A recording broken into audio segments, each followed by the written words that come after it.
ඊශ්‍රායලය කිව්ව ගමන් ලංකාවේ අපිට මතක් වෙන දෙයක් තමයි කෆීර් ගුවන් යානා. ත්‍රස්තවාදී යුද්ධයේදී දැවන්ත කාර්යභාරයක් මේ ගුවන් යානා ඉටු කළා. කෆීර් යනු ඊශ්‍රායලයේ ගුවන් යානා නිෂ්පාදන සමාගමක් වන ඊශ්‍රායල් එරෝස්පේස් ඉන්ඩස්ට්‍රීස් විසින් නිෂ්පාදනය කරන ලද සුපිරි සටන් ජෙට් යානයක්. කෆීර් කියන්නේ හීබ්‍රු භාෂාවෙන් සිංහ පැටිය යන අර්ථයයි.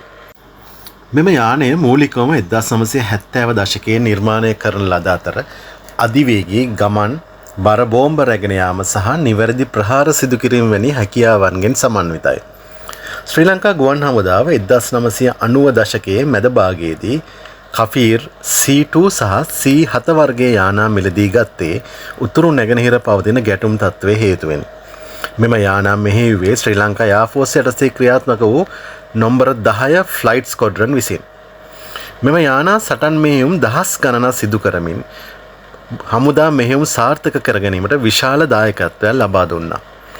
යුද්ධයෙන් පසු සමහර යානා සේවයෙන් ඉවත් වුවද නිෂ්පාදන සමාගම සමග එකඟතාවයකින් යානා කිහිපයක් නවීකරණය කර නැවත සේවයට එක් කිරීමට ගුවන් හමුදාව සූදානමින් සිටිනවා.